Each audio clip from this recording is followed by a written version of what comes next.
What's up, stock compounders? Brad here. So today I want to talk about Guy Spier and a talk he delivered on October 1st of this year at the European Value Investing Conference.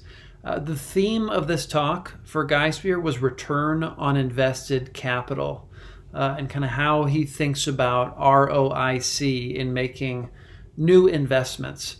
So I'm just going to share my highlights from this talk. I'm a little late to the game. This talk was given over 2 months ago, but there's some goodies in here that really got me thinking about ROIC and how, that fits into the investment picture. So he starts off by saying what we're really interested in when we look at different investment opportunities is the return on reinvested capital. Okay, so there's a lot of talk about return on invested capital. And the importance of return on reinvested capital is, if you really want to compound capital for many, many years with an investment, the company has to have opportunities to reinvest earnings back into growing the business at, high rates of return, like what that company was able to do with its original capital. So it's really important that the company continues to have those opportunities to reinvest at high rates. And that's really what Guy Spier is looking for, that return on reinvested capital or incremental capital is the term that John Huber has used of Saber Capital Management. And this is a fantastic blog post by John Huber from more than 5 years ago now. But it really kind of gets into the weeds on how do you calculate the return on reinvested or incremental invested capital. So I highly recommend this one. I will link to this post in the description. But it's incredibly relevant to what Guy Spier is talking about in this presentation. Guy Spier goes on to say, a company might have a high return on capital that was invested in the past, but what we're really excited about is the opportunity to reinvest capital at high rates of return. So that's kind of one framework that he's using to identify great businesses. He talks about a few other frameworks. One is businesses that don't require capital expenditures to grow. Okay, Capex free growth.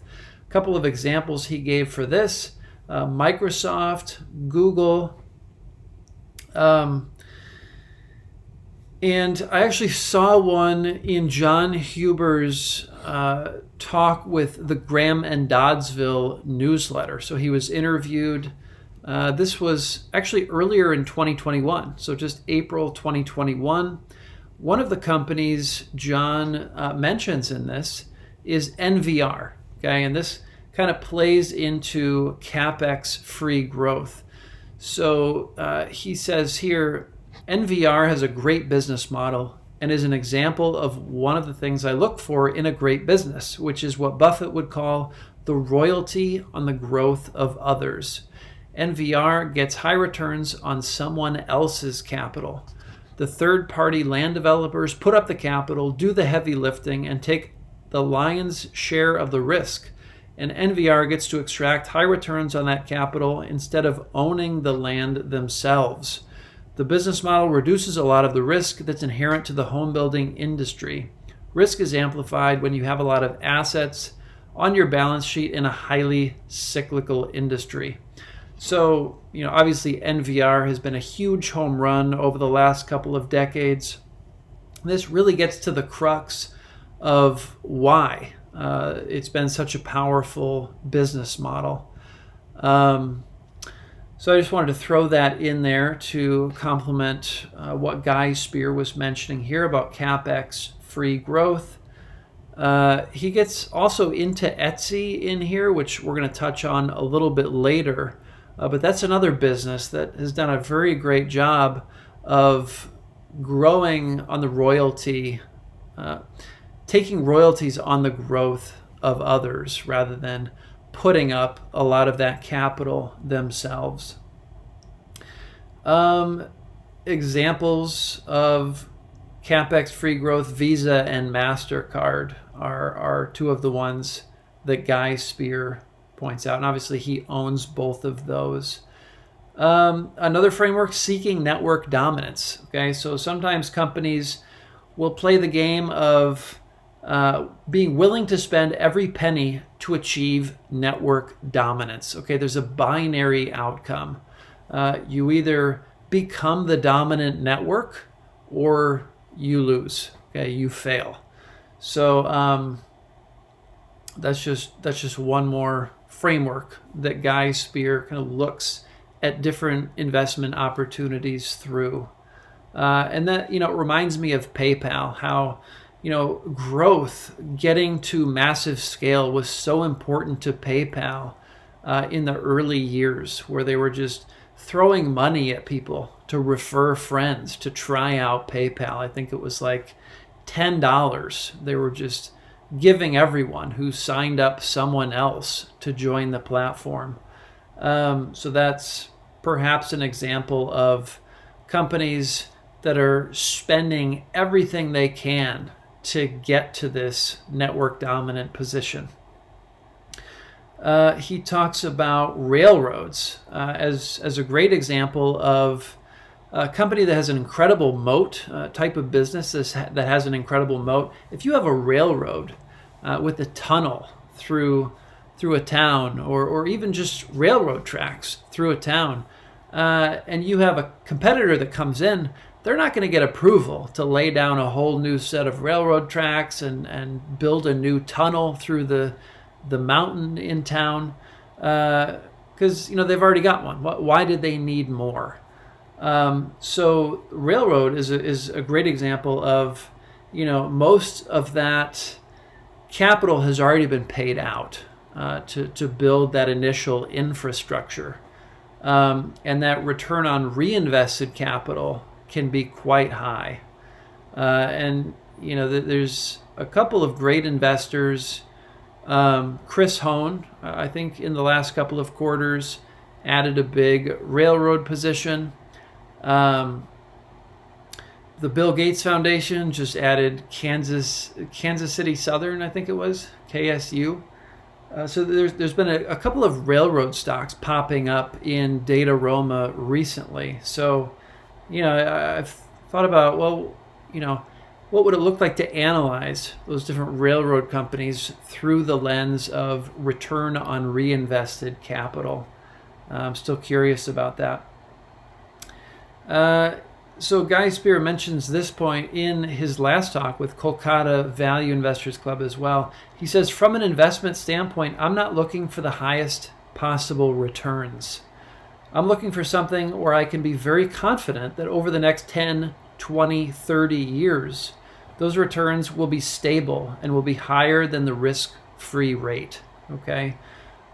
He also mentions in his last video on this point, the reason he doesn't necessarily want businesses with the highest absolute returns is that often those high returns are coming at the expense of one of the stakeholders in that business, whether it's the customer, whether it's suppliers. Someone's getting squeezed and someone's not happy in that relationship. And so the way Guy Spier sees that is it's just not a durable situation to be generating such a high rate of return. Somebody's getting taken advantage of, and at some point, something's going to fall apart there. Something's going to crack. So, I appreciate that focus on, is this durable? Is this situation durable? Is every party involved with this business better off because they have a relationship with this company? He says, there's no point in me buying a company with a high return on past capital invested. It's not going to help me with the new capital it has to invest. Okay. So again, this just gets to the point of return on invested capital is kind of a clunky metric. It doesn't really get to the crux of what is the opportunity today with investment dollars being spent in the business today. It's being reinvested into the business. If the company is raising new capital through debt or issuing more stock, what is the opportunity for that capital in terms of returns today? So let's see. Yeah, and then at the end, he gets into some examples. He talks about Pool Corporation. With Pool Corporation, he says there seems to be a predictability about how this business is developing. So I think he discovered Pool Corp, maybe doing some return on reinvestment capital, because the numbers look quite good. But it's interesting. So John Huber, in his Graham and Doddsville interview, actually talks about Pool Corp, and he doesn't have as bullish a perspective on Pool Corp as it seems Guy Spier might have. What John Huber says in his Graham and Doddsville interview.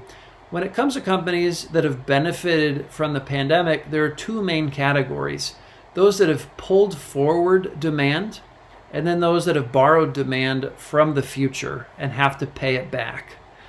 The latter category, which is companies that have pulled demand forward and have to pay it back, are something like Lowe's or Pool Corp.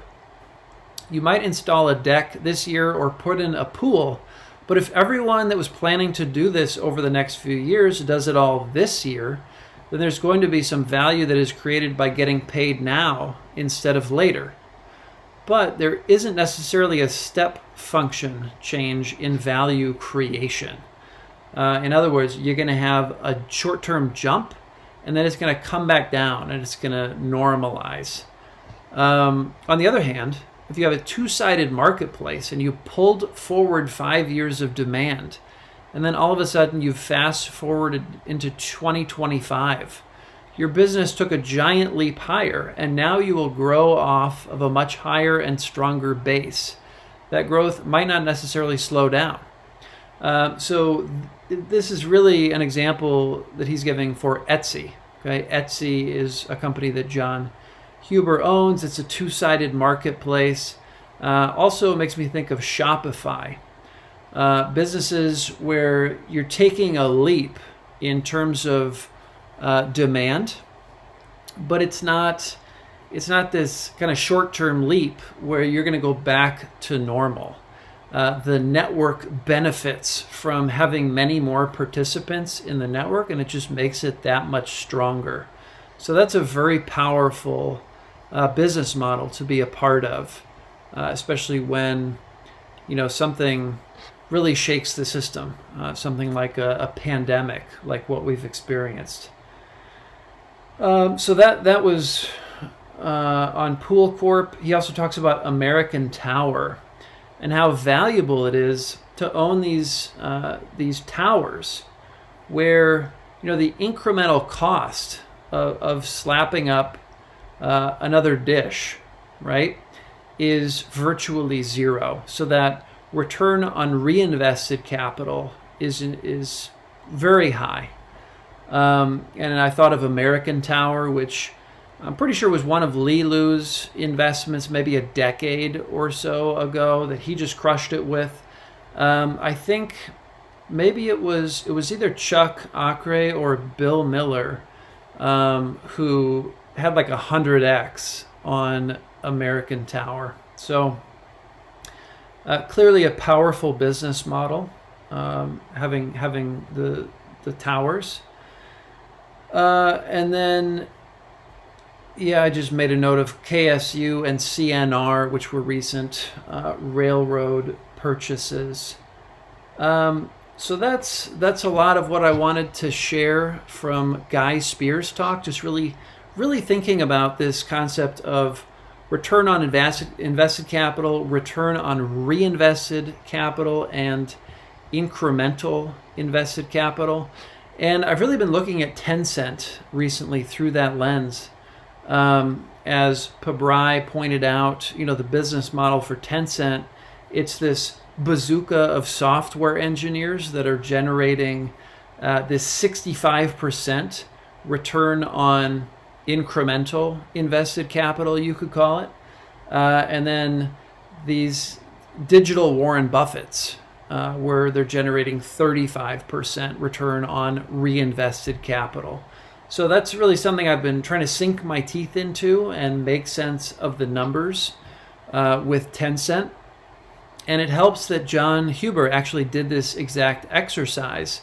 I believe it was back in 2017 for MOI Global, Manual of Ideas. He put a presentation together where he broke down the return on reinvested capital for Tencent. So I'm working on updating those figures, so keep an eye out for that video. And yeah, I think that's all I've got, guys. Let me know if you have any thoughts on return on reinvested capital or return on incremental invested capital. If you've seen any great resources on the topic other than what John Huber has put out through his blogs, I'd love to take a look at that as well. So let me know in the comments. It might not work so well to put a link in the comments. I think YouTube is really cracking down on spam and linking to external sites. YouTube doesn't like when you send people off of their platform. The best way to get links to me is to just go on Twitter and send me a DM on Twitter. That'll work just fine. So anyway, guys, that's all I have for today. Thanks for watching, and I will see you all in the next video. Take care.